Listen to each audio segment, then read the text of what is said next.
Welcome everybody to Casually Hardcore episode 12. I am fortunate and I'm lucky enough to be able to introduce you guys to two fantastic creators if you have not heard of these guys already. Let me first shout out Huntin4Games. Hunter is joining us. He's the reason why you've seen any Final Fantasy XI coverage from me and my perspective. Hunter, please just introduce yourself briefly. Hey, what's going on, guys? So yeah, I've been doing videos on YouTube for a few years now, and kind of fell into my old love of Final Fantasy XI, and when I saw all the positive reaction, kind of have stuck with it for a while. But yeah. And also joining us, Meoni, aka Sam. He is a fantastic creator who I recently just discovered. Apparently we also have a lot of crossover audience, Sam, which was really exciting to learn because everybody was like, "Oh my gosh, you're talking to Meoni," and I was like, "Yeah," like I had no idea. And so you post really often and frequently about Final Fantasy XIV. Why don't you, for anybody who might not know about you, why don't you go ahead and introduce yourself as well? So I'm Meoni. I have done videos since 2010. Not all of them have been 14, but in the last couple of years, I've been focusing really hard on the game. I love it, and I want to share as much about minions, mounts, all that sort of guide stuff, as well as the news and latest things. It's just fun to do videos daily, and I'm trying to keep at it. So, but yeah, we share similar audiences, and there's a lot of really lovely people that always mention you in particular in the comment section. So hopefully positively. I've seen some fun things about with my face on it online, which is like, oh, well, we're getting a little bit bigger than I guess that I realized. Was it so fun? That's a good sign, surely. Well, somebody was like, "You're memes about you." Oh yeah, like that's my goal. Like I'm like, man, this would be I'm like, sometimes I'm like, I wonder if that could get meme because it's so perfect, but we're not obviously that size where it goes to that scale. Today's topic, we've been talking offline and trying to get this scheduled for you guys, but the main topic really of this show is going to be what Final Fantasy XIV could or should be learning from Final Fantasy XI.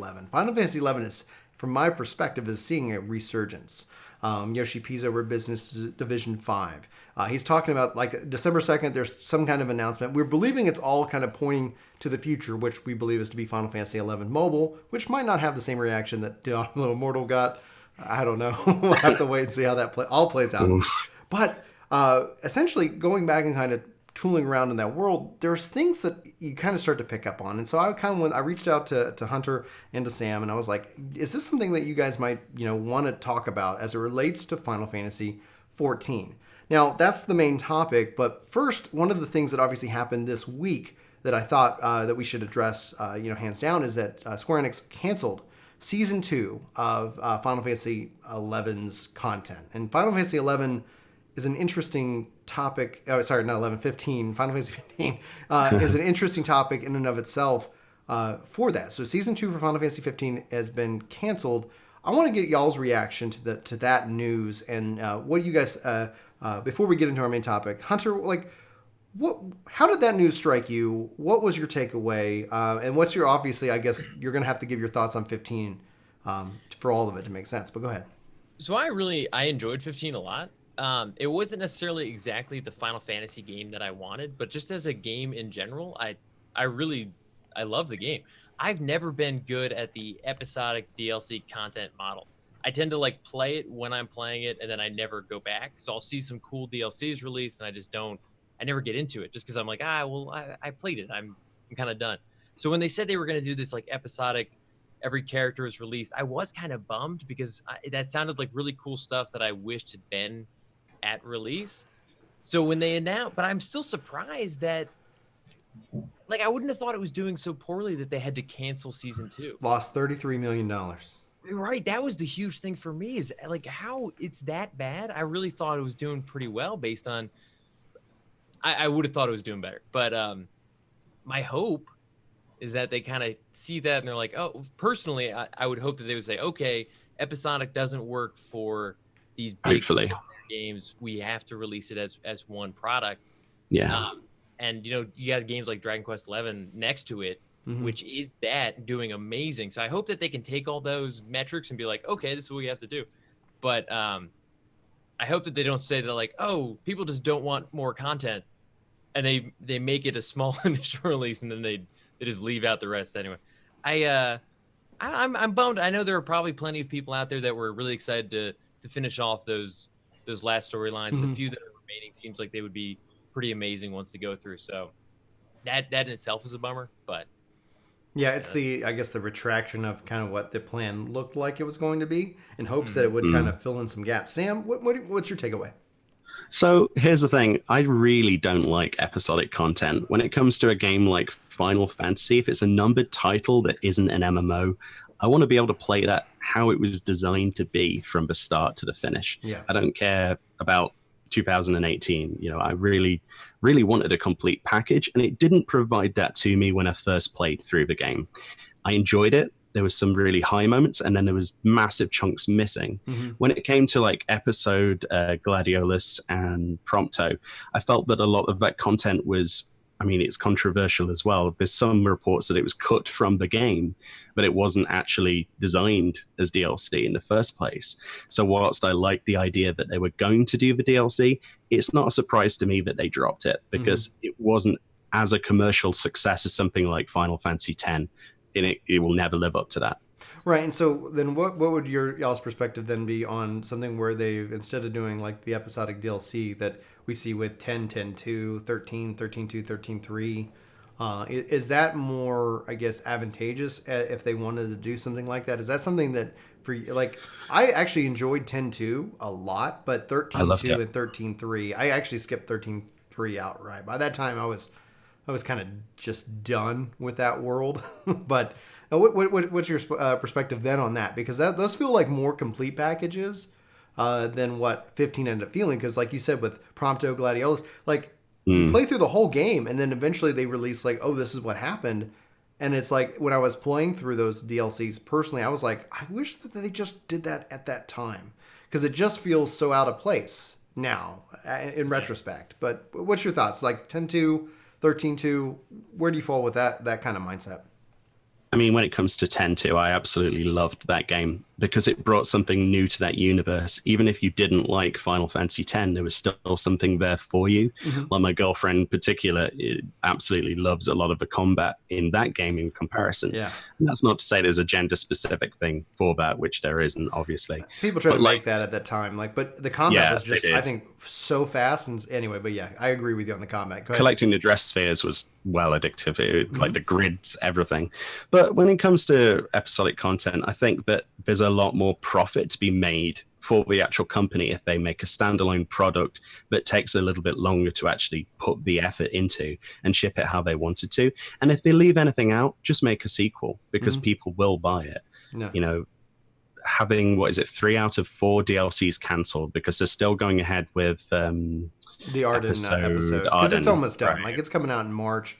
But if you think about how much effort they've had to put in continuing to do that, and just to have that additional episode released, I'm like, oh man. Now, did Hajime Tabata still work on that, or has he ceased production on that? Is it ready to ship, or are they working on that without him? Because that's they really have to be working question. on it without him, because March is still a while away. Because he resigned in October, right? October 31st was his last, I guess, official day. So it remains to be seen how they, close the chapter, and how many pieces from the other DLCs they're actually going to include. They have to do something to finish the story, especially with like Aranea and Luna Freya, which were the biggest hyped DLCs for that.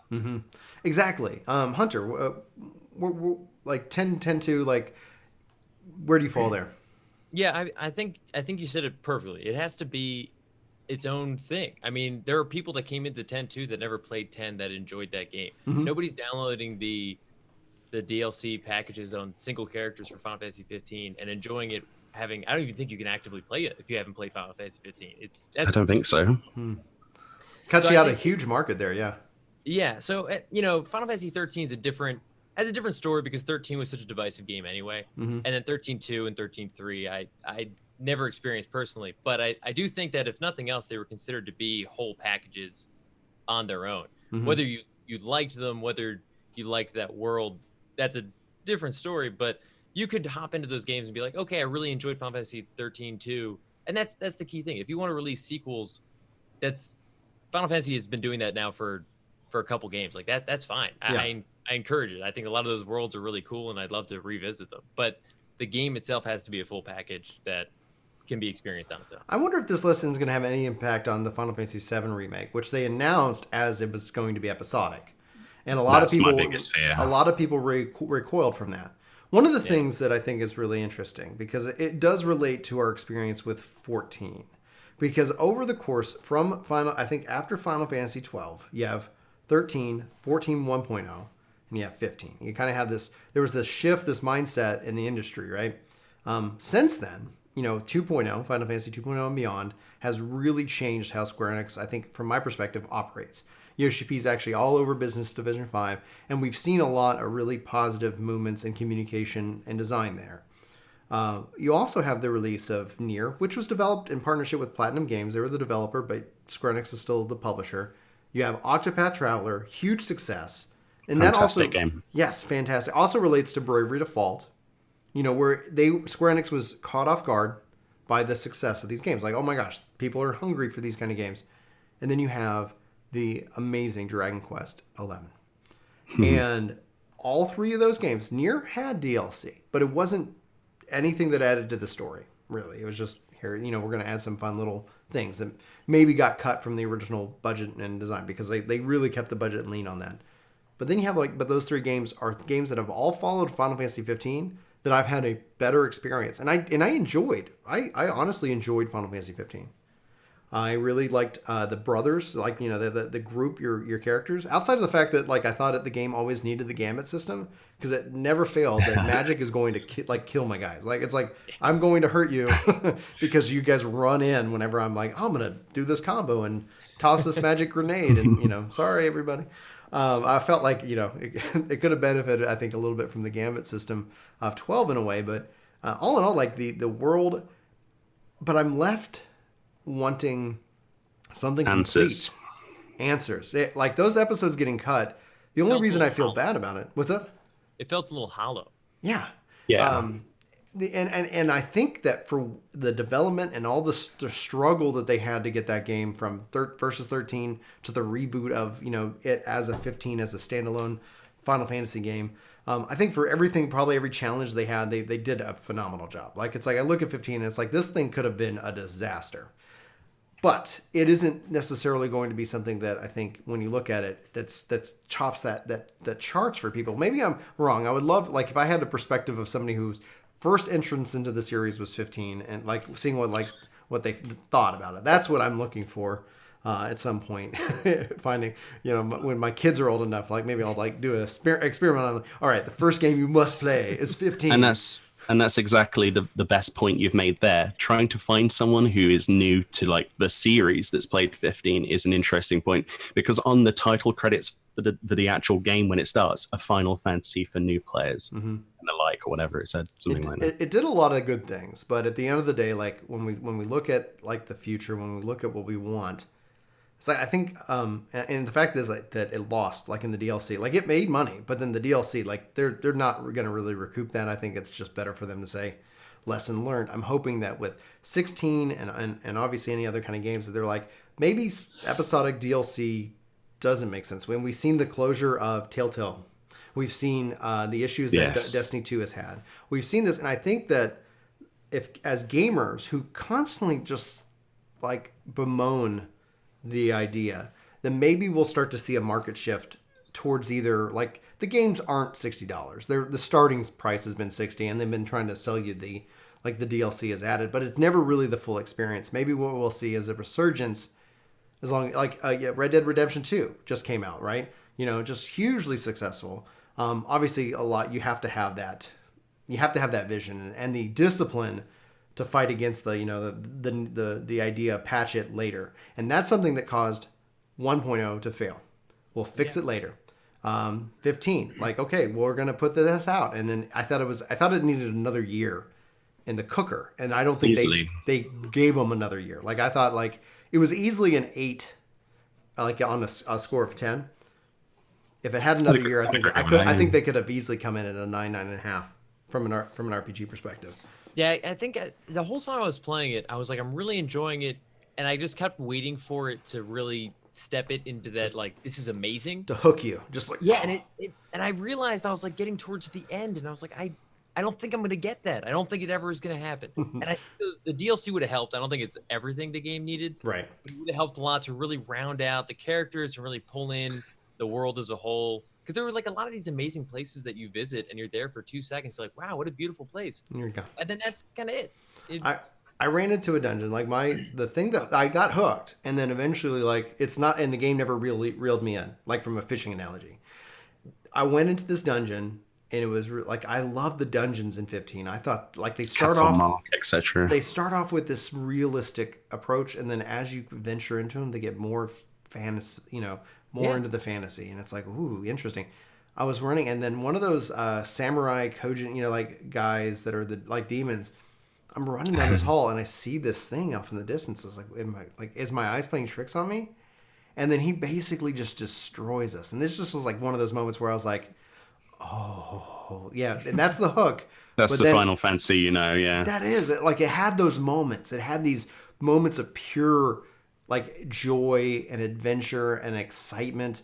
And then followed by long road trips in the car. And I was like, how, like, when I was on the back of the Chobobos, that's where I really started identifying and the exploration side of it. And so it's like it was a game, and I bring that up because the main topic of this podcast, talking about Final Fantasy XI and our experience with Final Fantasy XIV.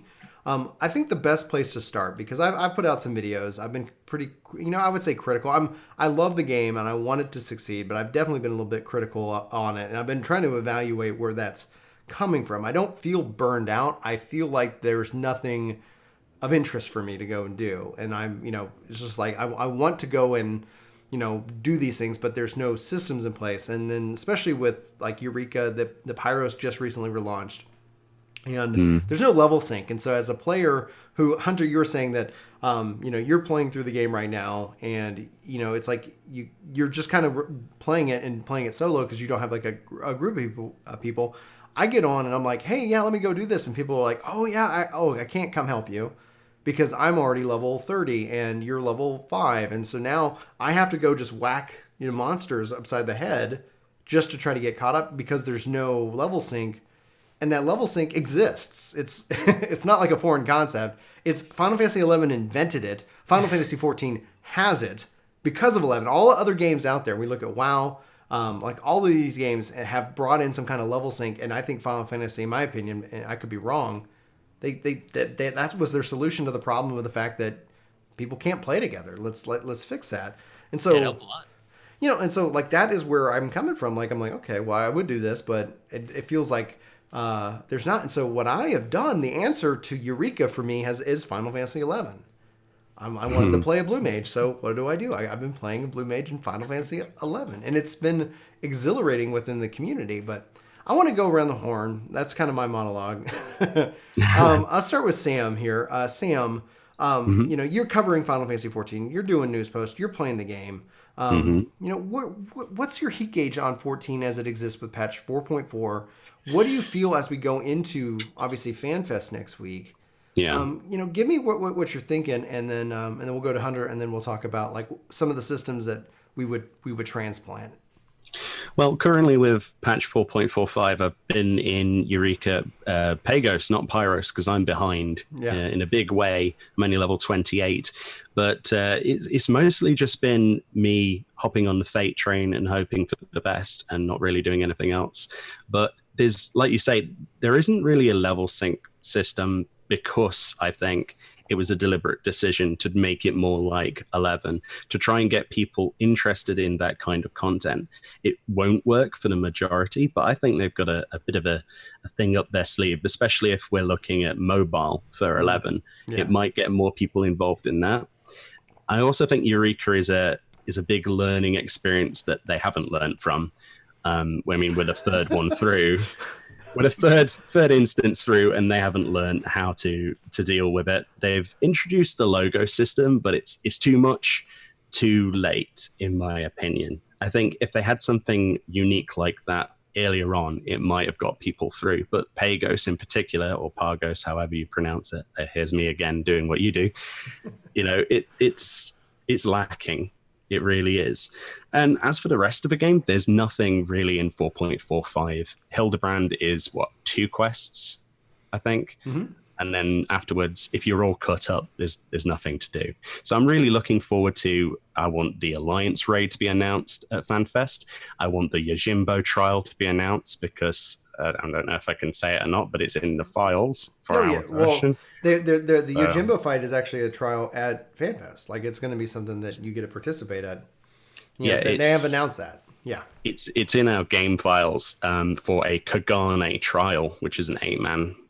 So whether or not that will be extreme as well, or if they do more 4-man content, because I loved Rathalos. I think that brought more attention to the game with me and my girlfriend and my friends. I mean, we just plowed through that. That gave us so much to do, even though it was so basic. Right, but Rathalos at its core, especially as a 4-man extreme, allowed you to go in and experiment. There was no really we said, can we do this with 4 tanks? Let's try. Yeah, we couldn't, but it's like, I'm betting like if you worked at it, you could probably you're really only then limited to your imagination, because there's certain parts that you need a certain role that would be helpful, which is fresh and interesting and something new that they've needed to have done for a long time. And I really hope they do more stuff like it. I mean, it's okay putting 2 dungeons in a major patch, and that's it, as opposed to 1 sometimes, and like a remade one with Saint Marcianes, which was remade, but there wasn't really anything else. Hunter, you're level 68, right? You said. Yeah. Okay, so like, what's your gauge like on the content? You say that you take breaks and then you get real excited and you rush, and then it's like you kind of have this interesting kind of like on and off kind of thing. Because I tried to get into the grinding for the latest gear at 50, and I remember the first time, it might have been actually Heavensward when they first raised it, and then my 50 stuff was worthless, and it hurt so bad. And I was like, I don't know if I can do this. So I always I'm right behind like the latest patches, and then I kind of cool it off so I don't get in that position again. But part of the problem with me right now is that I've always played through with my wife Katie. And she fell behind, and now whenever she wants to hop on, just like you said, I kind of have to just be like, okay, I encourage you to make progress, and we'll play 2 weeks, and then it'll be a great time. There really isn't that, and I don't know how, because it's kind of an intentional decision with how the storyline ties into leveling initially. Yeah, that level sync alone doesn't really answer that, but I wish there was a way that I could kind of take part in that with her, and really, right now there isn't. Yeah, and that's definitely its own thing. But I've been following, each release as they kind of update with patches. And I remember when Eureka came out, because everyone was comparing it to 11. They're like, this could be it. This is where they learn it. But it's such a positive, negative reaction with the community that it's also introduced this new problem where there's possibly less content being released each patch for like an individual player, because if they don't like Eureka, that's a huge portion of the patch, and if it's just out for you, it's a huge amount of resource time, isn't it? Right, it has to be. So Eureka, that's the thing. So Eureka 11. I mean, this is exactly where I was hoping the conversation would go. My problem with Eureka is it's instanced, and I go into 11, and the world is dangerous. And I have longed for that. And the point where I get from a modern game, a modern lifestyle, like I stepped into 11 going like, there's just, like I was here. This is not going to work for my schedule. I can't invest hundreds and hundreds of hours in grinding to get anything done. But most of the grind is trying to find people to play with. I mean, that's even as a white mage. The first time I quit 11, I was a white mage. And I was out in Yungatunga Jungle, like however it's pronounced. That is perfect. That is great. Cool. And I couldn't get a party. And I was like, I went healer because I was like, healers are, you need a party. Couldn't find anybody to play with. And I was like, why did I spend 2 hours here? They eventually brought in the level sync system, and that really solved that problem. I know some people, they've always messaged me like, oh, level sync broke all this. And it's like, you don't get it. Like, I went from having to spend hours trying to find somebody within the same level range as me is to say like, hey, let's go do this. And, oh, we can, it doesn't matter if you're level, 35, we can sync down to you and we can go here and we can all have fun. And it's going to take us, 10 minutes. And now we're all together and we're making XP and it's good. And, oh, you're earning merit points. Not a problem. It doesn't matter. Like earn whatever you need. And so when I look at Eureka and go have a step back into 11 and the trust system, I love it. Like when I look at it, I go, why? They've introduced squads and you can go run instance content on some of the dungeons. And I'm just sitting here hoping, like, I hope to everything good and holy in the world that they take the trust system and they implant it into 14, and then make the world hard. Like Eureka, in my mind, they were doing that with the squads. Yeah, the squads. They have to eventually. I came back to. I logged in and I spent like a week trying to get because I'd never worked with squads before. So you have to get them to a certain point before you can like engage with them in a dungeon. It's not like instant. It's like you've invested a lot of time in the game. Same thing with your chocobo, level 30. But go ahead, Hunter. I cut you off. No, that's what I came back and I was like, this really isn't the same because the trusts almost to a fault are in many cases better than players throughout the game. At 99, it's a different story, but they get stuff earlier. Their reaction time is instant, so they'll cure you of paralyze or silence in moments. Whereas as a real player, has to be paying attention and react to that. So there's a whole new problem where as you're leveling, it's technically faster if you probably use trust than with real people. Whether or not that's not more fun, so I don't recommend it. And then I came to 14 to see how that works, and they're kind of stupid. They can barely perform the most basic of tasks and in dungeons, which I think is good for where it's at right now. But I want them to ramp it up and make them more interesting.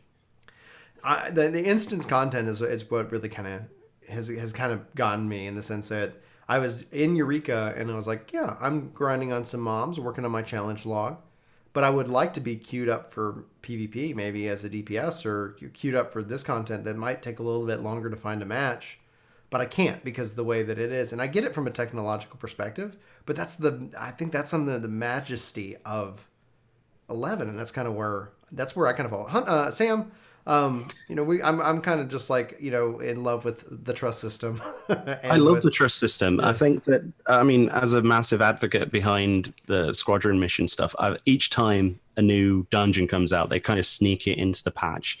Basically, they just put it in the patch notes as a little line and nobody makes a big deal of it. I make a video on it, I go in there and the whole thing is broken. It's not been QA'd properly. Copperbell Mines, you can't get your people down the lift shaft unless you stand in a particular pixel. It's awful. However, on the flip side, if you've noticed, they've started to do more stuff with the AI of the game I know a lot of it's scripted, but there's no reason why that can't be carried across from Lise, not Lise, Y'shtola, and also the stuff with Alphano and the solo trial in Alamigo with Lakshmi, for example. Yeah, that blew me away. When I played that for the story, I was like, holy H, that they're actually doing something with this system. We're going to see this. And one day I would love, it'll never happen, but I want to do an alliance raid with my squadron. I would love to do that. Just to do old stuff that nobody wants to do. Yeah. And the rest of the game and just, yeah. And Yoshi P, I think, I can't remember exactly what a quote was, but they're trying to get more people invested in the early game stuff as well to try and bring people back to the old zones. But they've got this level boost system, so they've kind of shot themselves in the foot. So they need to provide something helpful. If they provide extra squadron mission stuff to unlock, glamour, for example, minions, things that entice everyone really on the side, and put that stuff in the early content and make it so that you can do that solo, but at the same time make the world more populated. That's what 14's missing. And 11, like everyone would probably agree, is much more expansive. And from like level 1, if you create a character and your friend creates a character in another city, you can walk there. You've got to be level 15 to access the airships in 14. Yeah. So it's instant contrast there already. It's a tougher game, but it's more rewarding. As somebody who is like I was talking to somebody, and they're like, "Oh yeah, can we play?" I was like, "Well, your starting class determines your starting city.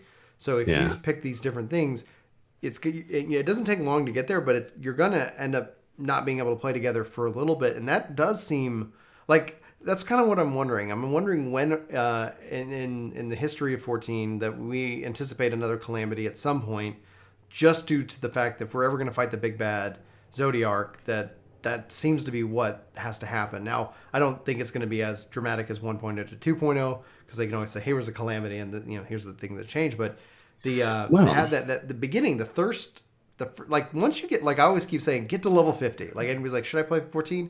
Yes, get to level 50. 50 all of a sudden. It's like anybody new into the game because of that right there.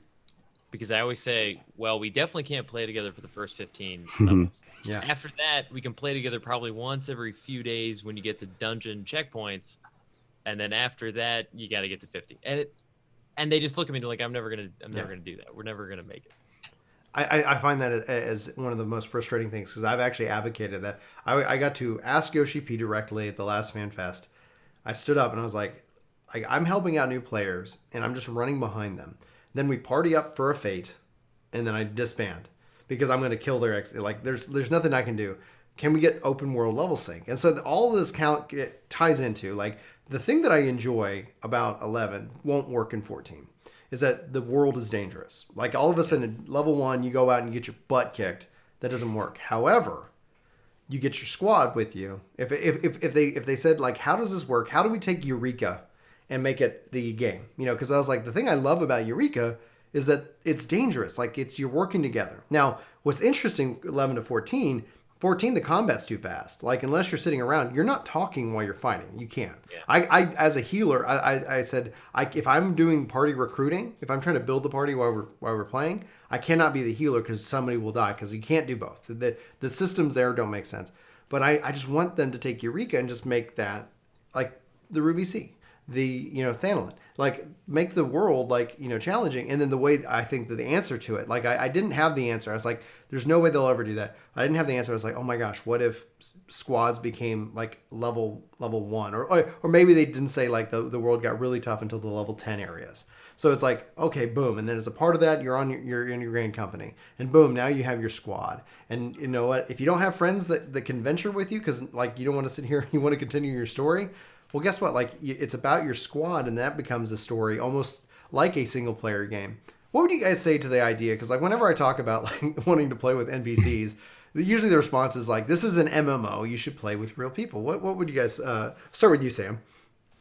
Well, it is obviously anti-MMO, but at the same time, if you're wanting people to come and play this game, they're going to see, like you say, you can come and raid with us when you're level 70, but you've got to get through all of this first. And when they realize there's over 1,000 quests or something they've got to go through, they have a choice to make. They can either do it alone, enjoy a decent storyline, but suffer through certain class quests they might not be able to solo because they've just no idea, or they haven't got the gear, which some of the early stuff's quite tricky. I'm not afraid to say, like on my Conjurer, I struggled the first time I played this game. Some of the early quests, I'm like, I have to do what? Yeah. Some of the solo instances. So I think trust could help there, but at the same time, the other choice is, do you want people to boost?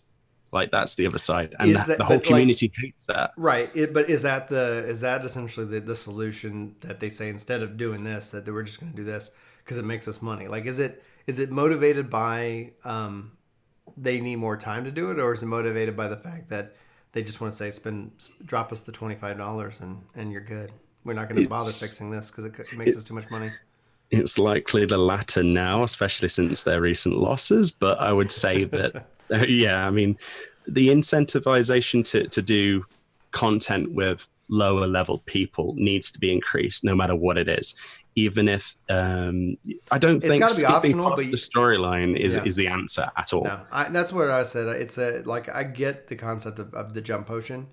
I always said it's the lazy option because it's good for ults. It is. And I don't actually think that anybody who uses a gem potion is a bad player. A bad player is a bad player, regardless of whether they use a potion or not. Like I've met people who are conjurers and they're level 60, and they're like, no, I'm just I don't care. Like, it's like, okay.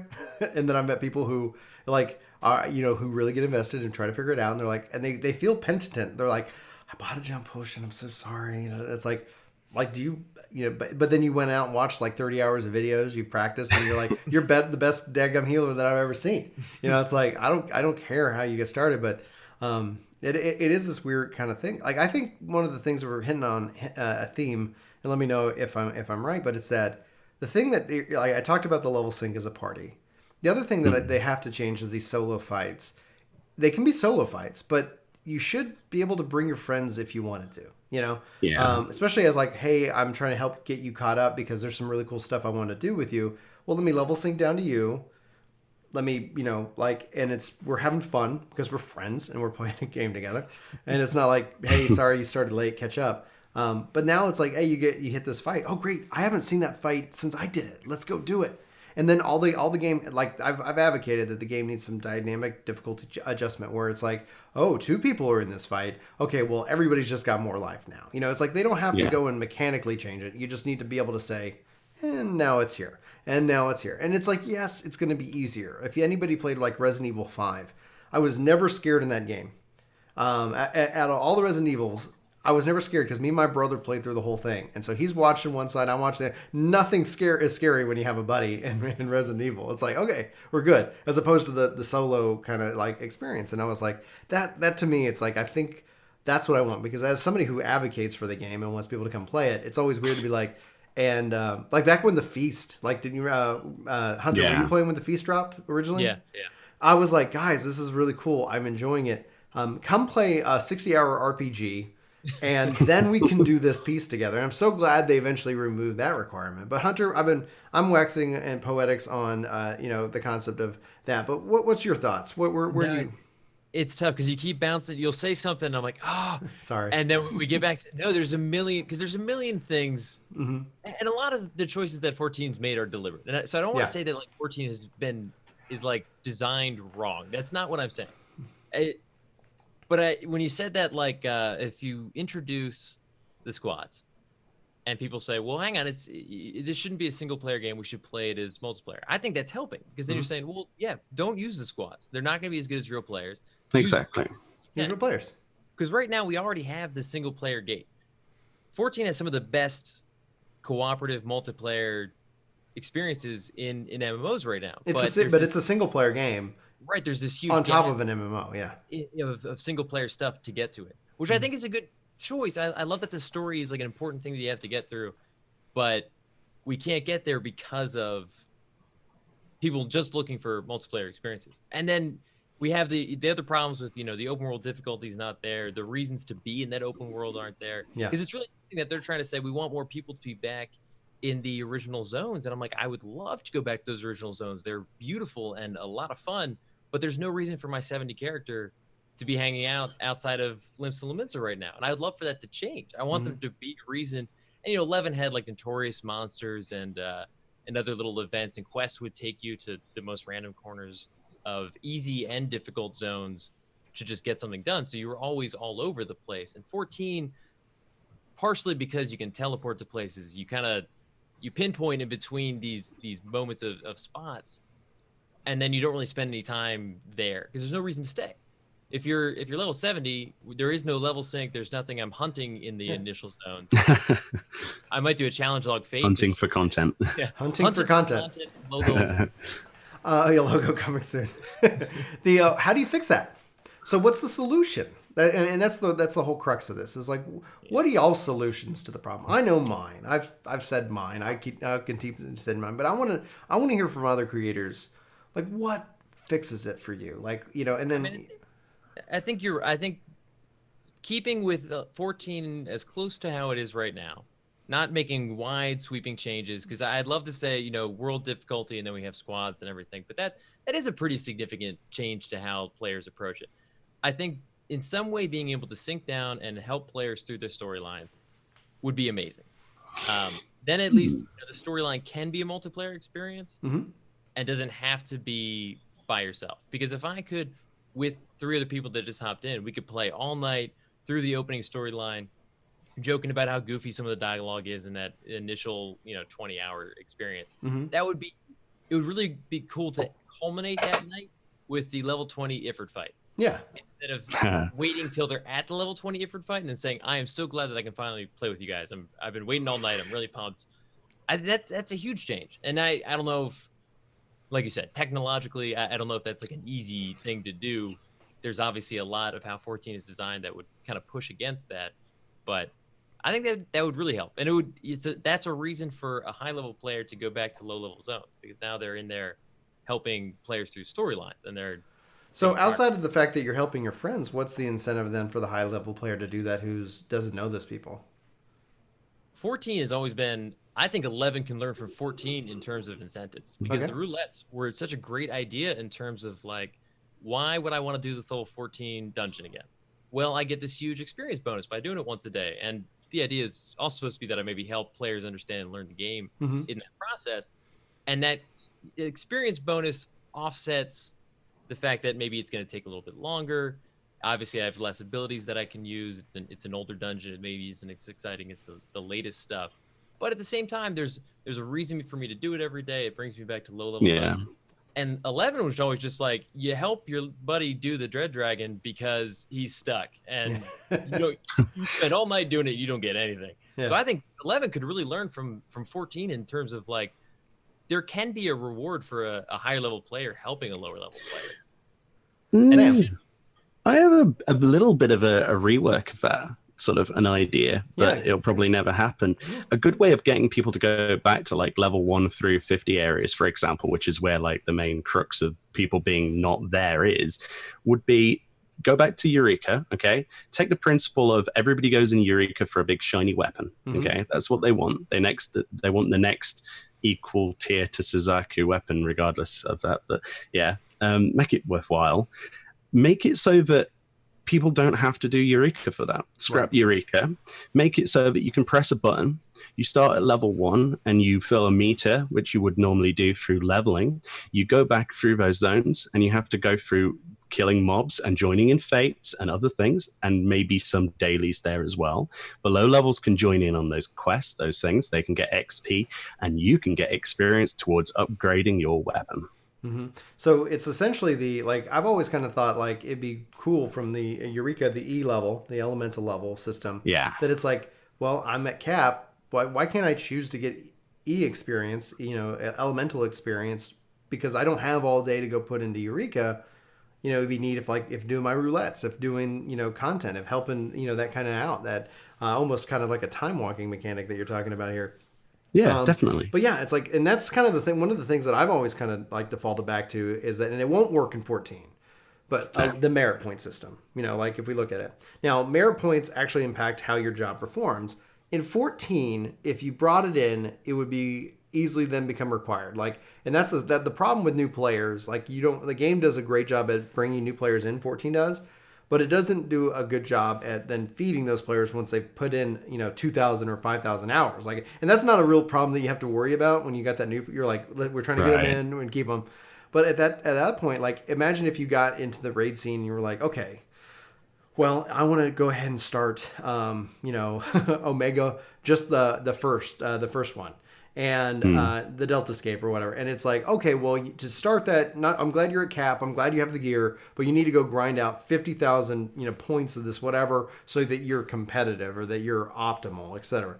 And it's like, I think that the solution is merit points, but it's not merit points in the sense of any kind of battle performance, but it's merit points in any kind of quality of a life feature, like reducing teleports cost at a specific by aetherite. Like, okay, you can spend a point and you get 1% reduction of cost to this aetherite for every level, etc., that you level up, and it doesn't then disincentivize the fact that it's like, all right, welcome to cap. You have a ton of work to do. So it's like, sucks to be you.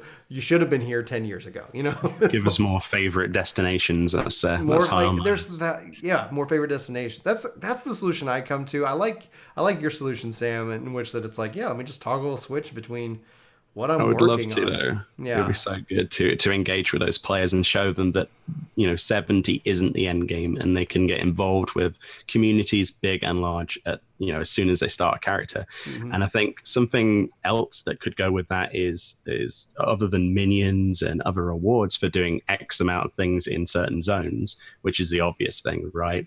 But also kind of make it so that those players can get them early as well, so that if they start the game, they can get something that everyone else can get. Even if it's just something basic and cosmetic, they'll be more attached to that experience. Everyone remembers I don't know, I played a lot of World of Warcraft, and I still have my Warlock summoning glyphs and all of that, Jeeves Jar and the Zoroartian glyphs to summon that boss inside Dire Maul, for example. And only people who have got those items can actually do that, and I've kept them, and you just can't get them anymore. Stuff like that. You bring memories through items as well as experiences with other people. I think that's an interesting point, because I do feel connected to a lot of my gear in 11, and I don't necessarily have that same connection. And I'm not saying that as a bad thing, because I don't have a solution for it, but I just know there were some pieces that I worked for.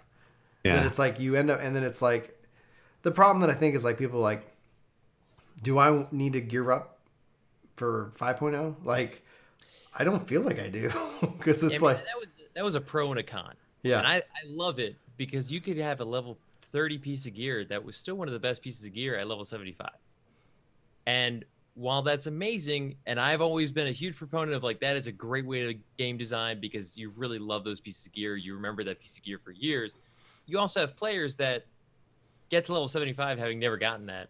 And they wonder the whole time, like, should I be spending more time getting that? And I mean, I think it's a great idea, because that's one of my struggles with 14 is I have no attachment to any of my gear, because I know the next patch, it's going to, in 6 months, it's crap. Yeah. And that's my own personal struggle. And I know a lot of people kind of appreciate that kind of like, not episodic, but almost seasonal. Like everyone's sort of back at square one. Now we can all kind of work towards getting the best of the new best. And they don't feel like 11 had a problem where you get to 75 and you had this huge track ahead of you. Yeah. To get close to being able to say you're like on par with people that have been there for years. Yeah. That's the negative of the merit point system. That's the negative of these like the Paragon, like because it becomes required. Like, and that's the thing. It's like I like that, because like Yoshi P really wants a game about balance, and and so I think though the balance for 14 has really shifted. It's shifted to instance content.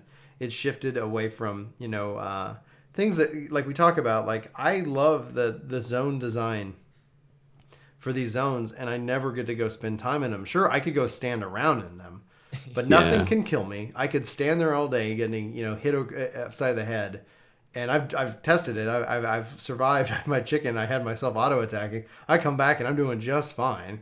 It's like you go to Eureka, they're gonna those things are just gonna shred you into pieces. And I was like, man, the thing that's always exciting about the expansion when Heavensward came out, like when going into the Sea of Clouds, and all of a sudden the enemies were challenging. And I was like, oh yeah, this is definitely interesting. This is fun. It's okay. Oh, I don't want to go too close to them, because I think that they are going to aggro. Oh gosh, like it's a weird position to be in, because I don't have I don't know what the right solution is, so to speak. I just know that I have found that 11 is more engaging than Eureka in the last couple of months, and that's just weird. I just feel like that's weird.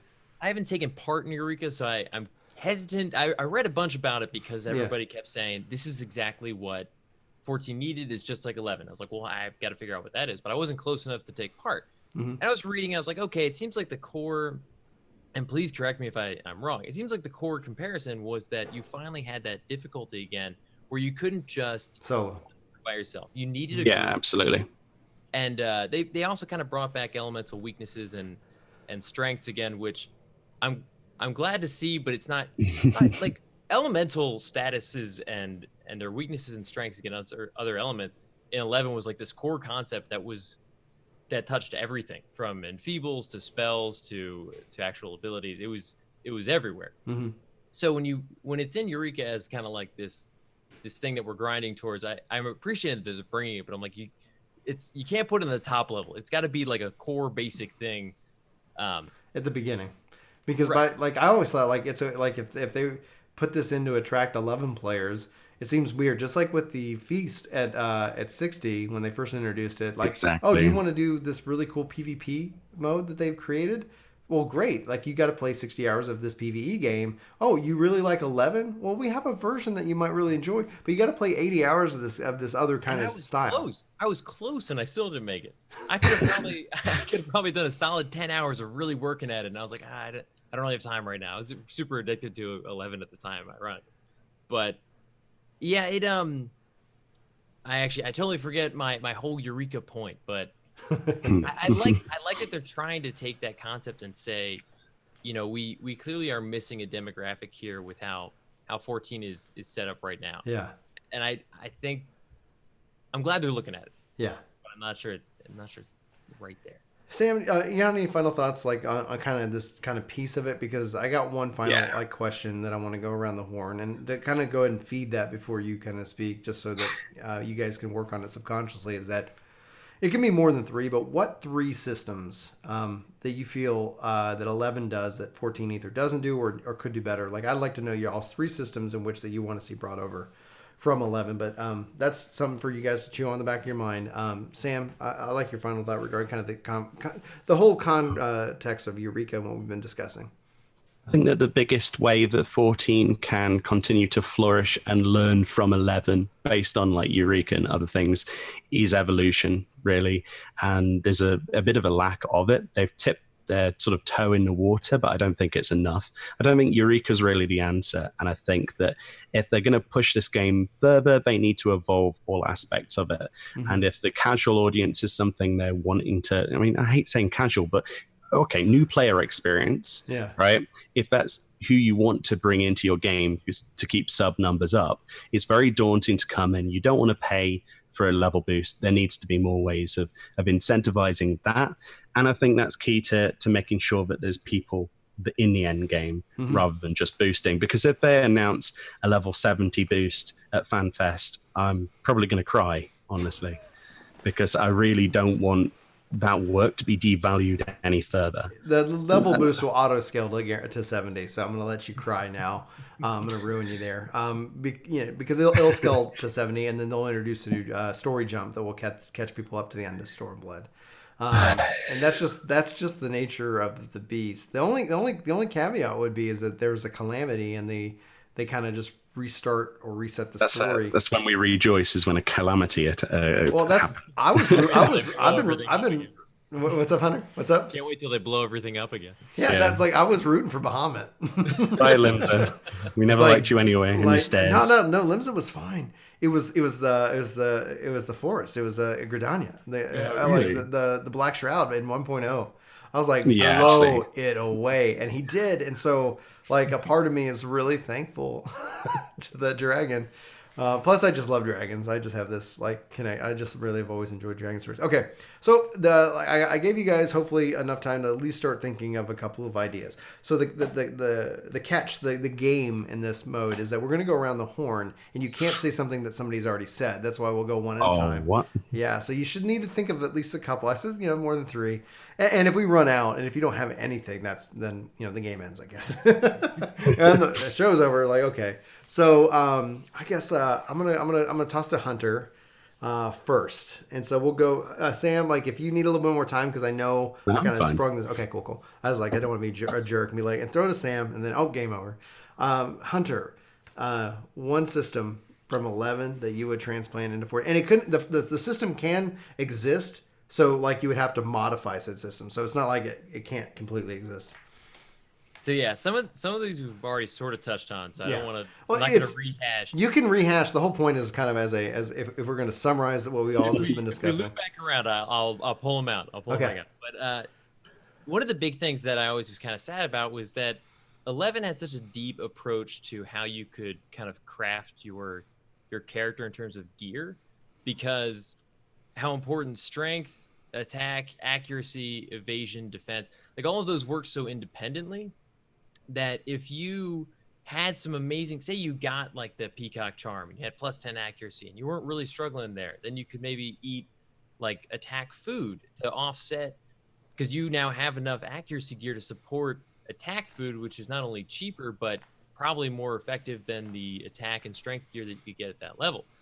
But if you just weren't there, you didn't have the money, you never got the peacock charm, you could super load your character with a bunch of strength and attack pieces and just all on like the heavy hitting, but then eat accuracy food to offset that. And I love that you could balance, and it made the choices that you could make with your gear kind of like meaningful throughout the levels. Now, this was also important because throughout the levels, if you couldn't keep up with accuracy or your attack or your strength, like you'd feel it. And I don't know if 14's quite there with like how much you'd feel it throughout the general leveling experience, but just in general, I love that like different players could approach how they leveled monk, samurai totally differently than players that didn't have access to that gear or just didn't have it. And they, be fairly on par because of basically food. But at the core part of that, like strength influences your attack.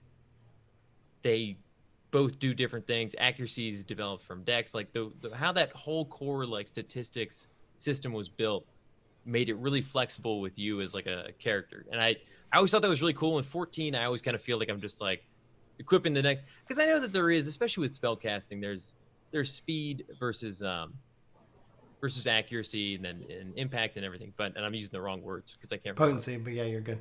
But that's what I mean is I can't even remember them, because I've never gotten to the point where it matters enough outside of adding some materia to my gear that I really have to make some meaningful choices and then offset somewhere else with like food. And I miss that. I miss it a lot. Sam. I think that I'm just going to rehash trusts, honestly, because I think that's the big one everyone's got on the tip of their tongue they don't want to talk about. But I think it would add a lot of experiences to the game that aren't already there and help people actually patch up content that Square Enix hasn't. They haven't revisited arguably enough of the core game that they changed from 1.0 for the better to get people through that content. So I think that's I'm just going to say trust for that one. The on a comment of trust says I would just have them add in the gambit system, because Yoshi P talked about bringing gambit system into 14.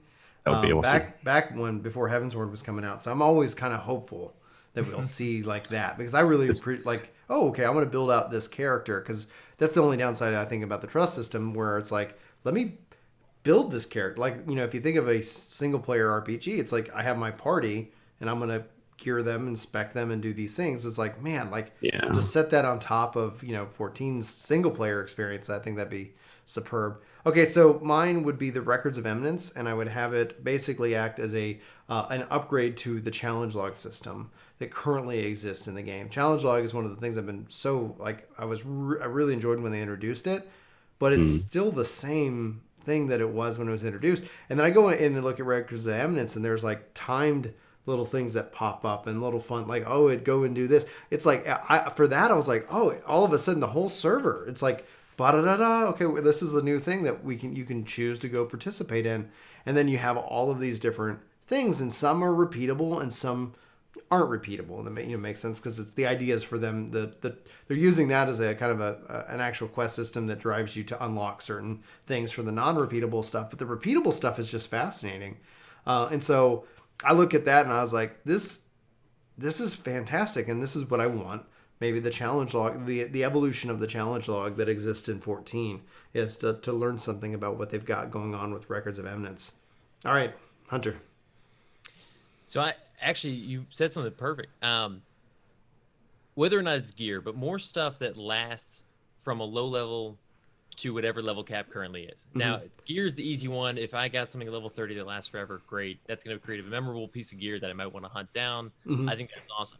But what you just said with the gambit system, like, it would be really cool if the different pieces that allow you to customize your NPCs in different way to perform different actions, if that was like a drop that you had to go get, that could bring us back to older areas. You say like, oh, I really want that thing that allows them to cast Cure at 50% HP instead of 25.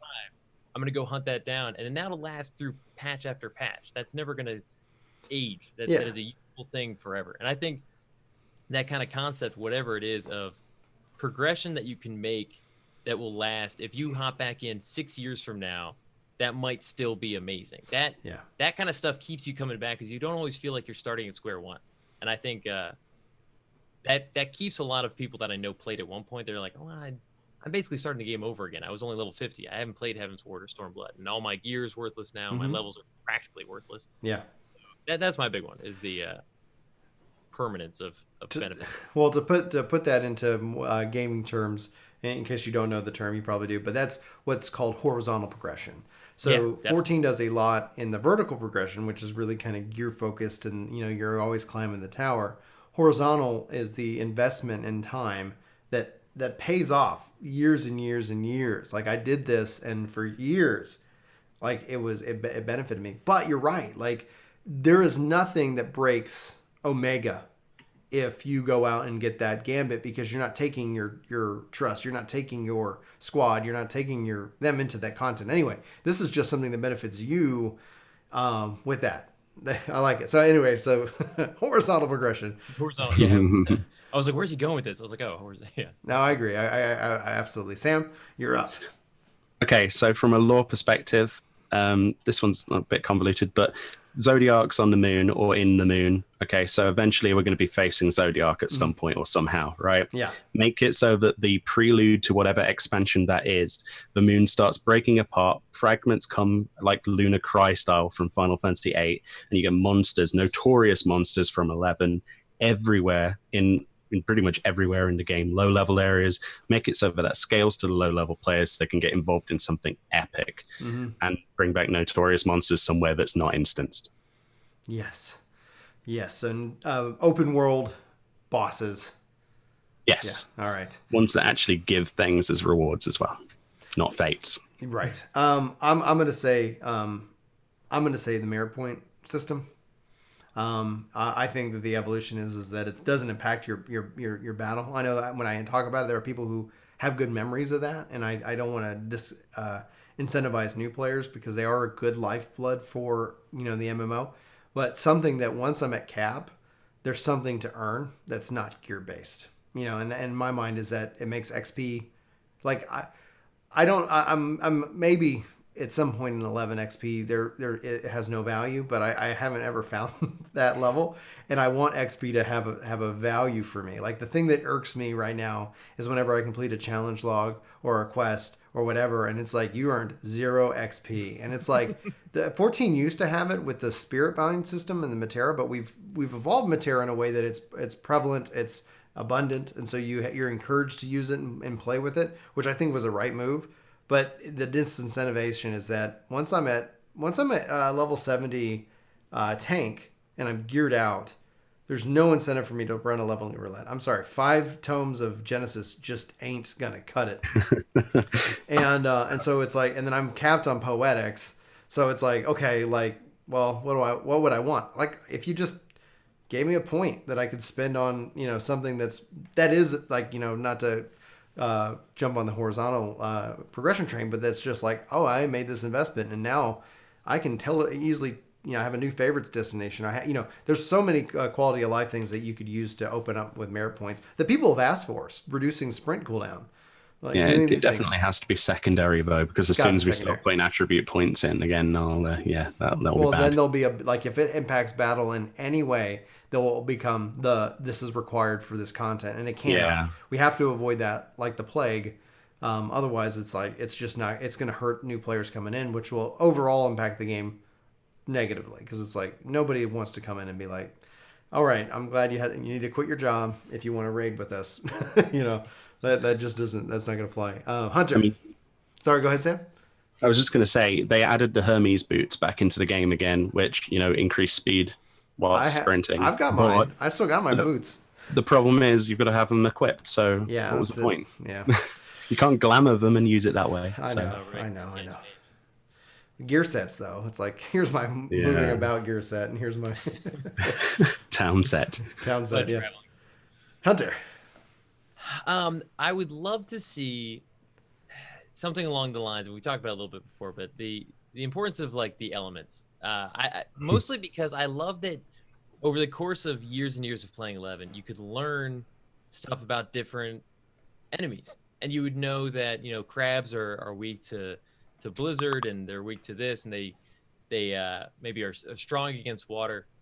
And then you could encounter a crab in a new expansion and be like, I have a little bit of a foundation of knowledge against that. Whether or not that's an elemental based thing, or even just, there was also the different weapon types, so like piercing versus slashing and bludgeoning and all that. And I just love that there was that mental buildup of useless outside of the game info.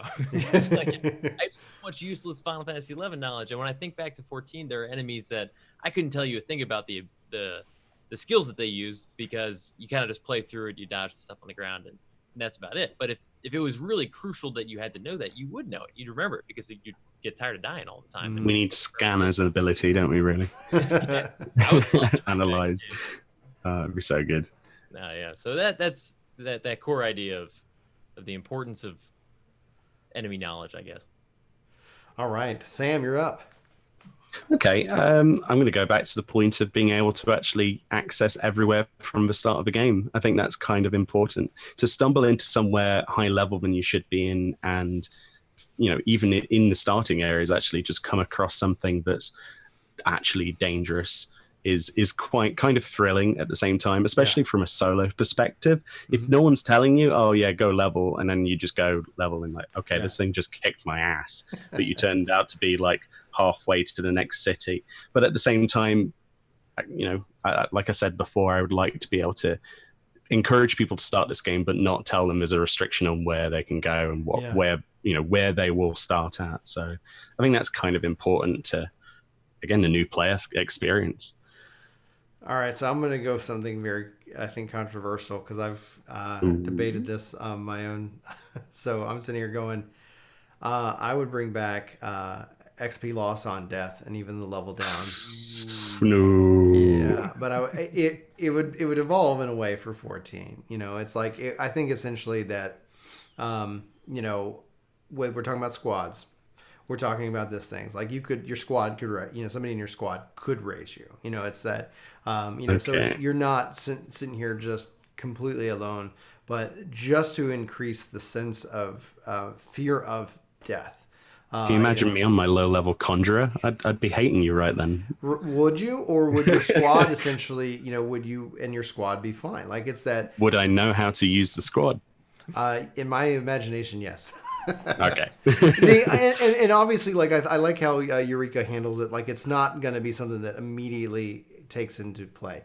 Maybe it's something that comes in, and maybe it's something that doesn't count in instance content, etc. Like with things that are out of your control. But for things that are, like it's like they could evolve it. Again, I know that kind of gives that trepidation, but it may, like when you talk about enemy knowledge hunter, when you talk about these things, like at the root of it, the only reason you give a crap about what that enemy is and can do is because there's a consequence to it. You don't want to die. Yeah, you don't. I had a friend, he was like, let's run in. And I'm like, guys, don't follow him because he's going to get us killed, because we've been with him and he's got us killed. Like, and I don't want it to be as extreme, because I had a time in 11 where I played and I de-progressed. Like it was like I should have just not gone on that night. It was bad. But when, like, in context of, you have squads, you have these other systems in place. Maybe essentially it's that, maybe it's not like you can level down, but you can take maybe an XP loss, because at some point, like you're at cap, it would be weird to kick you out of content. So in that context, it probably wouldn't work within 14, but to lose experience, if all of a sudden XP is worth something to you, then it's to have that little slight loss, that tick of like, dadgummit, and maybe, yes, you hit a level and you could never de-level, but you could at least have some bigger impact to where you feel it, and thus it is not necessarily something where it's like, because I've death ported more than any game ever in the history of my MMO experience, and it's nothing. Like you take a financial loss because through gear durability, but if you're doing your like your crafting and stuff, it never hits you. I know that's definitely puts a pit in people's stomach, but at the same time, like you look how it's impacted Eureka. you look at the raising and people are like the community that are, you know, as just the we're in this together kind of mindset. All right, Hunter. You kind of just said it. I want to make Gil more important for things other than just like aesthetic items, new gear set items. And I know at Endgame there are a few pieces that if you really wanted to buy some incredible pieces of gear, you could, but you can also just go out and get that gear through content, which I think is good to have that choice. But I used to love in 11 that I would come up with these ridiculous money-making schemes, and I would spend hours and hours with the sole focus in mind just being getting more gil. And while that could be kind of annoying, it also added this whole new breadth of content for me that I would kill things that I normally, they're not going to give me any experience and I can kill them in seconds, but I have some idea that if I can kill enough of them fast enough, I can make money somehow. And in 14, I just don't really have that drive to make money all that much because I know it's mostly so I can buy stuff for my house or glamour. Yeah, right. Endgame. And while I like that we've now balanced the game that way, that you don't have this money gate, because Final Fantasy 11 did have a money gate where sometimes certain jobs just financially were really hard to get into because it was just ridiculous, some of the expectations that were in place for gear or spells. And I don't want to quite get there, but at the same time I miss having that other whole side objective of building my wealth. You can do that though without having these money gates for the jobs though. And it comes into like, imagine if there was 1 million gil mount, a 5 million gil mount, a 500 million gil mount. Like it's all of a sudden, you know, that alone both is something that you can show off, but it also gives you some kind of goal. Like I'm sitting on millions of gil. I've given, like at my last count, I've given over 35 million gil away to players to like, just like buying them gear, like and all kinds of fun things like that. I'm gonna take a sip of water. And it's not because I'm a generous guy. I have nothing that I need of it. I try to be a generous person in real life, you know. It's like, but at the end of the day, like, okay, why? You know, I have a house, and I realize I'm not the player. You know, I'm not the majority of people. I know people who are like, I am struggling just to get enough money to do repairs and things like that. And I'm like, I have, you know, it's like I have money. It comes in because I do all these different things, and then you know, it just kind of piles up, and then eventually I'm like, I'm going to go buy this one thing that I feel like, you know, not grinding for. But I agree with you 100%, Hunter. But yeah, you, in the context of not money gating a certain job, because otherwise it's like, oh, you're playing that job. I hope you like crafting. Like I never really could play Ranger or Ninja because I always terrified of the consumable aspect and how much money I would just be draining every time I even like fought something. But at the same time, I missed the other half of that. So there's a balance. All right, Sam, you're up. I think probably scraping the barrel here, but my last point is that world building, something that's missing from 14. It's a very immersive world and this storyline. Sometimes you have to go off the beaten track to read it and engage it, and sometimes read fate descriptions, for God's sake. But one of the things that I think 11 did right was the ability to, for example, like the ferry system. When you get on that ferry for the first time, you're amazed at how long it takes to get to the destination, be that, you know, loading times or whatever. And then you can explore the upper decks of that thing and then get destroyed by a monster. You know that's what happened to me. And then I'm like, oh, okay, I've just sat here for 20 minutes. I've now got to loaded into Selbina dead once. Yeah. It's like, but that's memory from actually experiencing the game. It's all right having this rich lore, but Mecha's experience travel time, it may not be on the top of everyone's list, but at least when you're low level, when you can't teleport anywhere, mech people engage with the things around them. The ships that are in Limsa don't move. I like World of Warcraft where the boats move. I don't like the boats and they're janky, but at least they move and they go to places. I want to get on board a boat, and I don't know, it's the inner role player. I don't know. I would say I want the conquest system. From 11, I thought that was something that as a server and as like I would evolve it to where it's a part of your grand company, you know, in the sense that and it's not that we're competing over controlling these zones, but it's that we're protecting these zones, you know. It's like, and you know, like you can lore wise I think make it work, but it's just that it was always really cool to see week over week, like I contributed to this, and then there's a system of, you know, rewards, but it's a passive sense of community where, hey man, like, wow, the adders are winning week over week over week.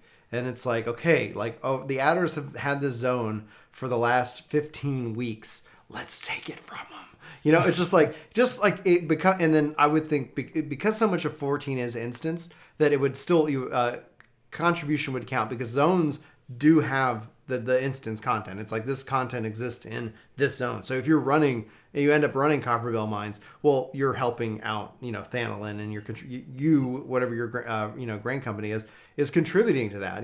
So it's like it wouldn't just be for. I would hopefully that for Fates and for other open world content that it would incentivize the need for more of that. But as a grain company, I think it would actually bring them into some kind of relevance because it's like outside of the fact that like they don't have any gear past level 50. I'm like, what are they doing?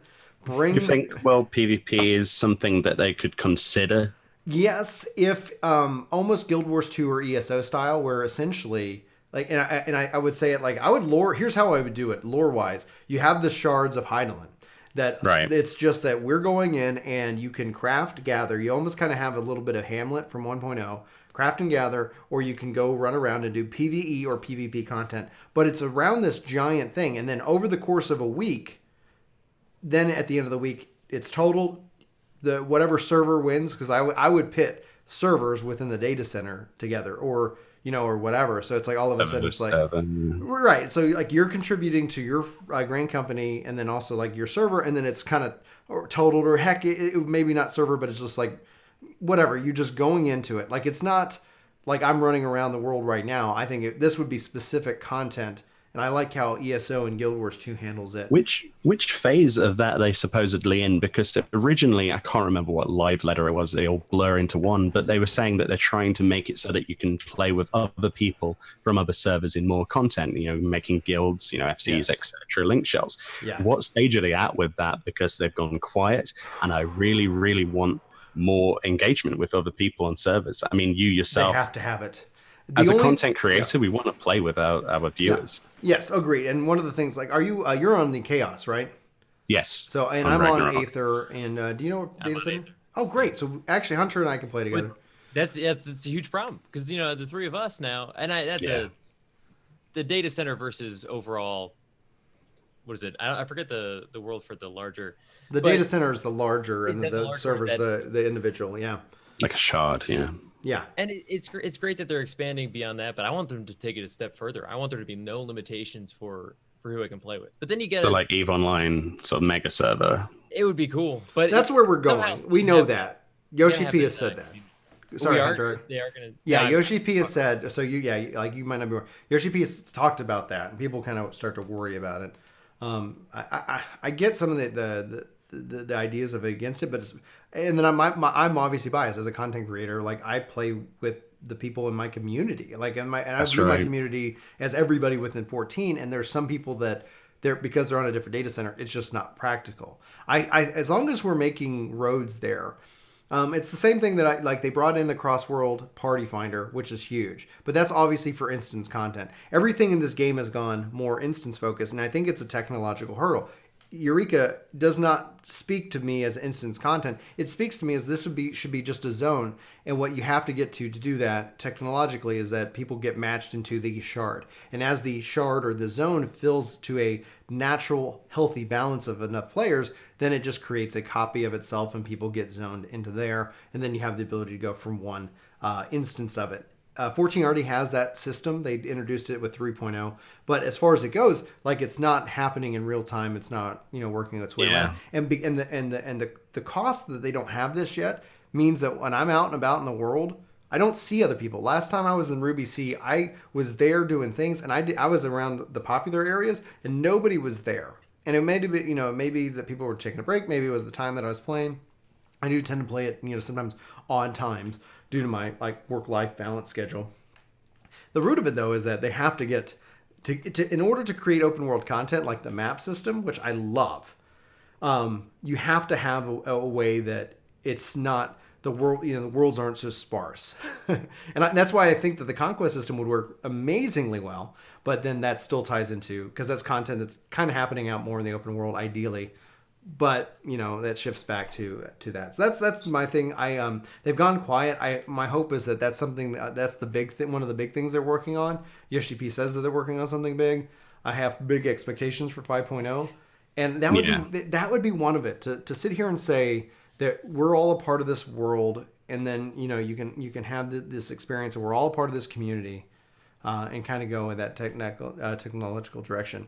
I've got two more. I got two more things for 11. I don't know where you're at. If you don't have any more, Sam, we'll jump to Hunter after this one. Yeah, go for it. The one, gosh, I kind of like, which one should I pick? The sub job system. The sub job system. Obviously there's a right way to play, and I think the way they evolve it with 14 is to say that it impacts your traits, that your skills are set. Like here are your skills as this job. That way it doesn't end up being that you need to take these 3 skills and not those. Because otherwise it's an illusion of choice. But the sub-job system coming in, enhancing those skills in one of many ways. Saying that if let's say I'm a black mage sub-red, naturally I have a quicker cast time now. Mm-hmm. And because of that, the red sub-job is going to impact all my spells in a certain way. If I sub-job white, if I sub-job or ninja, all of a sudden those I have these passive buffs to my abilities. And the example I gave is Insuna, is that you either take Insuna and it becomes an AoE Insuna. You take Insuna and you add a cure to it. So it's you can either AoE Insuna, you can Insuna cure, or you can Insuna immunize. It's just 3 examples. And I think from a sub job, to balance it mentally, mathematically, so you don't end up having all this craziness, you go rock, paper, scissors. You only get 3 options for a sub job. So every job, has 3 options to choose from for sub, and then you can pick or choose. And so we had actually some Kazan in chat was talking about the sub job. So I wanted to shout out to him because it's I do agree. I think that is the 14 skill tree that people are oh, we want skill trees. It's let's make it Final Fantasy. It doesn't have to be, we don't have to have a skill tree. Bring in the sub job, because I think if you look at the cross-roll system, it failed. It sucks. Yeah. And no greater testament of it is that they gave you all 10 skills. And as a controller player, it's been mind-numbing. I've been having to spend a lot of time on my. I haven't released a guide yet because I haven't found a way that I feel that I'm actually happy with how I've laid out my skills, because it just feels, especially on Paladin. That's Paladin, planned for 5.0 as well, isn't it? The rework. On Paladin, it just punches me in the face. There's so many things that I'm I just macro. I was here's a list of one skill. I'm just gonna macro it. And I know Raiders, the Savage Raiders, are gonna tear it to parts. But I was it's gosh. There's other options. Anyway. So long story short, sub jobs, traits, not skills. All right, Hunter. Yeah, I think it's player choice. You need that kind of player choice. The sub-job system was an amazing way to introduce focused, I want to be able to do this specific set of things that I can't do unless I choose this sub-job. I love it. We've talked about open world difficulty a lot. I think in general I want to have more focus on the open world and travel be a thing again, because no matter how much we make open world a thing, if you can skip over it every time without consequence, it won't become a focus of the player's attention, because they'll always skip over it. But having all those those moments where you're traveling through, if you're traveling through Thanalan, and then all of a sudden there's this notorious monster that is crucial to what you're trying to do in the game, but you didn't think it would ever be up right now, and then you end up fighting it, and then you're about to lose, and somebody shows up, and they're do you need some help? I can help you out. All that kind of natural progression of events can't happen if you can skip over it every time with the teleport. And I know why they introduced the teleport, and as somebody who rarely has a ton of time to play, I really appreciate it, but I wish there was. I don't like how 1.0 limited it by just giving you these 100 charges that would never recharge, and then you burn through it once, and then you're I guess I'll teleport once a week now. But I would love for travel to mean something again. And to Sam, what you were saying about vehicles being actual things that you can experience. I was always so jealous of World of Warcraft's boats and airships. Would jump off them. And as someone who played 11, I thought that was insane, that I'm you can get off, you can just not be on it anymore. And I always was really jealous. And I think having meaningful vehicle rides, but to make that meaningful, travel itself has to be difficult enough that you want to take a 10-minute airship ride. Old airships that actually go places. Yeah, Other than Diadem. Yeah. Oh So, man, yeah, Diadem. Goodness gracious. Yeah. But that's where like the frustration, I guess, builds. It's like you have Diadem, you have Eureka, and it just all boils down to the sheer lack of instanced. I mean, the sheer incentive of instant content. Why didn't we get anything like to actually go on our submarines? I was so hyped for Stormblood when it came out. I was like, there's going to be submarine guys. It's going to be amazing. You can build them and go places with your FC. Wait, Yeah. we can send a mammoth to the bottom of the ocean to get a slab, which I can make into a minion. And that's about it. Yeah, Right. that's where it's just, I hope to goodness they're working on something big, because it's that the 14 is such a powerful experience. I've had so much good positive thoughts about it. Like I really have enjoyed like when I go and I play 11, there's things that I'm like, man, I wish, like, I mean, we could do a whole show on what 11 could look like 14. Oh, yeah. That's the next episode. Yeah, welcome to episode 13. We're gonna start it right now. We're gonna talk about Yeah.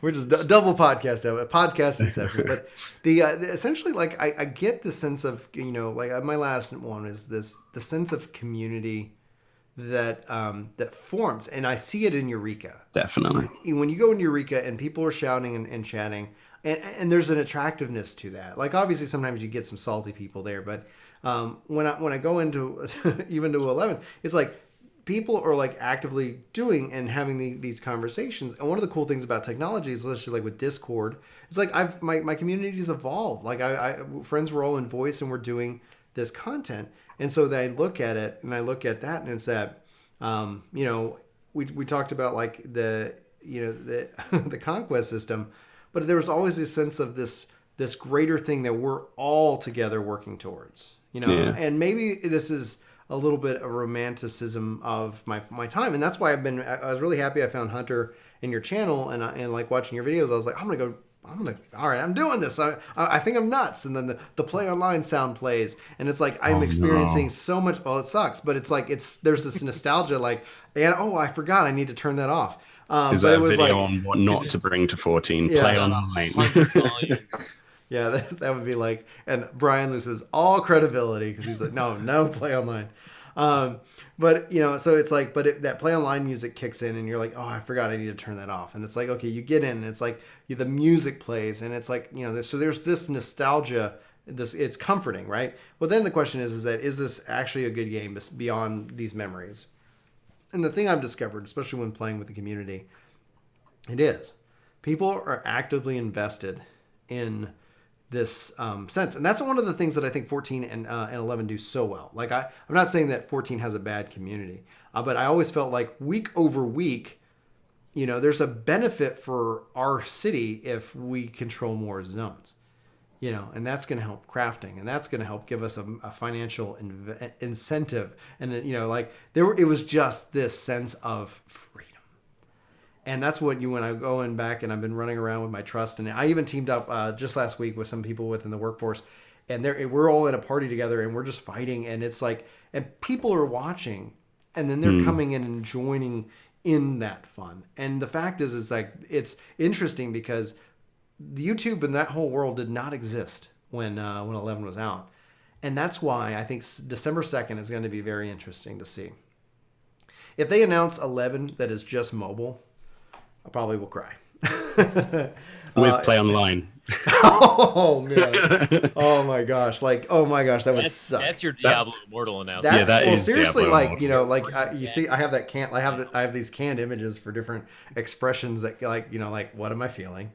And it's like that one isn't a down face. It's Nightmare. because Diablo Immortal pissed me off. Like I legitimately had a hard time processing that. Because I was like, and I get it. Like the business person in me is like, that's brilliant. Why limit it to that though? Like in the age of Fortnite, when I'm, that was my favorite bit though, where he goes, "You guys have phones, right?" Oh man, it's like really? That did not like, and I was like, and Chris and I did a long kind of talk about it, and that is something that just really hurt me more. It's like, Okay. And that's actually more than anything else has me more interested and concerned about 11 mobile. Because they announced it as 11 mobile, and that was years ago. And they've been quiet on it. And Yoshi P has come out and said he does not like gacha games. Okay. Are you about to release one? It's like, I don't know. Oh, go ahead, Sam. Well, it could go the whole way of Konami, couldn't it, really? With what they did with Metal Gear Solid. So yeah. It's Japan. I've lost faith. Talking about wanting to be sad about something, that was one of the most depressing downfalls of one of my favorite series ever. Just We're going to remake Metal Gear Solid 3 as a pachinko machine. Have fun. And then I'm on YouTube watching the cutscenes. I'm just like, no. Kojima. We got to wrap up the podcast, guys. I want to go around real quick with final thoughts. Sam and Hunter, thank you guys so much. If you guys have not checked out Sam and Hunter's content, I will try to make sure I include a link in the description below when this video is up on YouTube. But be sure to check them out. They make really great content. I don't think you will be disappointed in anything that they're producing, but hopefully that you find it and you check it out. Let's go with Sam. Got any final thoughts? The game needs to keep evolving to keep fresh, and it's not doing a very good job at that. I'm really hopeful for not just 5.0 but before then. I think things have to change before then in a big way.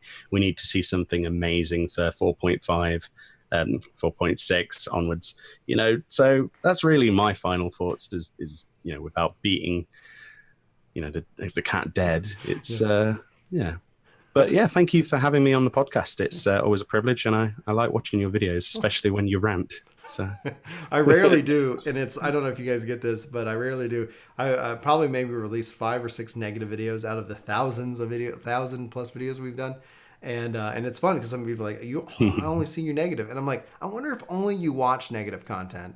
Because then I think YouTube is like literally like, oh, this guy does not like being happy. Let's feed him things that are, like sad. Hunter, what do you got? You got any final thoughts? Yeah, so I think I've always loved 14. Ever since Realm Reborn came out, and even parts of 1.0, I've really appreciated as like an evolution of what Final Fantasy can bring to the mobile, not mobile. We said mobile too many times. The MMORPG table. I think. Moving forward, they really need to focus and learn how can we make this more multiplayer than ever, because it has some of the best multiplayer content in MMOs right now. But I think there's so much that is for single player that could be multiplayer. And if we could somehow solve that one problem, you could draw into a whole new realm of people that are forced to stay away right now. But thanks again for having us out. This has been a ton of fun. Always love talking about Final Fantasy 11 and 14. Oh yeah. I can talk about Final Fantasy till my voice goes out, which apparently it is deciding to give up a little bit on me today. Final thoughts is that I'm really looking forward to being out and seeing what Yoshi P's got for us for 5.0. Yeah. I do agree with you, Sam, that I would like to see something sooner. I'm not too worried about it. Like right now, I'm kind of using this as a nice opportunity to, just to really kind of kick back and check out other games that my wife is interested in at the moment. And we're, like I said, playing Black Ops 4. She's really having fun with that. I love it. I think it's fun. I'm going to put out a video because I love how at the end of the matches, they show you how you performed over time over your last 10 games. That's the DPS meter that 14 needs. I don't need it real time. Just at the end of the content, show me, am I getting better? It's actually a really good idea. Well, yeah, and it's just show it for me. I don't care about how other people are performing. I want to know, am I getting better? And so I might see if I can put a video out on that before I go out to FanFest. I think at the most of it, it's like I believe in Yoshi P. I think they're overworking him. He's over Business Division 5. Oh, definitely. I think that my hope is that we can see him either get the resources he needs. Hopefully, they're not going to hurt Final Fantasy 14 because of Luminous Productions' $33 million loss. Like I don't know how a company gets hit by that and not says, okay, we're cutting, coffee breaks or something. I don't know. Good lesson. Yeah. Square Enix as well. Not a small company. Yeah. Square Enix. Yeah. That's, they haven't had people a loss who like partner that. with Disney. Mm-hmm. Whew. Anyway, I really appreciate you guys taking the time to come out and join us on the podcast. We've got to have you guys back. Plenty of things to talk about. We've probably talked about 5 different topics that we could have just a podcast alone. Thanks everybody who's joined us in chat, and thanks. I got some cheers and even a Twitch sub. Thank Angren76 and then obviously Concage for that. I'm just going to shout you guys out at the end of the show just for that. I was just like, yeah, wow, surprising. And always so thankful and welcome. For Work to Game, guys, you can find us on YouTube at Work to Game Videos. Also, we're on Twitch, and you're here if you're here, and the Twitchers of the world. Hunter, where can people find you?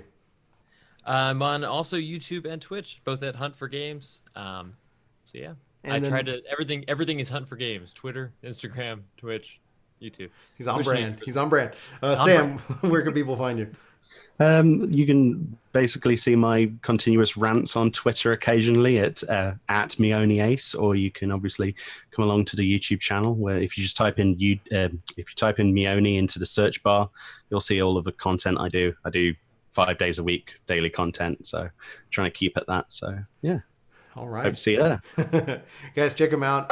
For Work to Game, though, my name is Brian. Thanks so much for joining us on this podcast, because English is not my podcast. And I hope you guys have a fantastic day. We'll talk to you soon. Take care. Sponsored by Play Online. It's like I should get the if I have the time on the editing, I'll be like, it's got a slam at you. So it's just 1,000 too high. Just too hard. Like 5.0. Why did they put it at this decibel? Oh my gosh, that would be hilarious. Yeah, that would be a troll. Like that's a t-shirt. That's a t-shirt. That's also a great April Fool's joke. Like, I'm surprised Square has not done that yet. I would love to sit and usually we like to take questions from chat. However, I actually have to go. This has been a great conversation, guys. We'll get you both back on in the future. Oh, excuse me. What's up, workforce? Chuck here, telling you should totally like, favorite, subscribe, share, dance, raise your hands in the air. I'm off camera. I'm off frame. I'm new at this. Hey, listen. Yes. You haven't hit that subscribe button. You totally should. I recommend it. Chuck approved. Anyway, also, thanks to all the Patreons. You're in the corners. Whoa!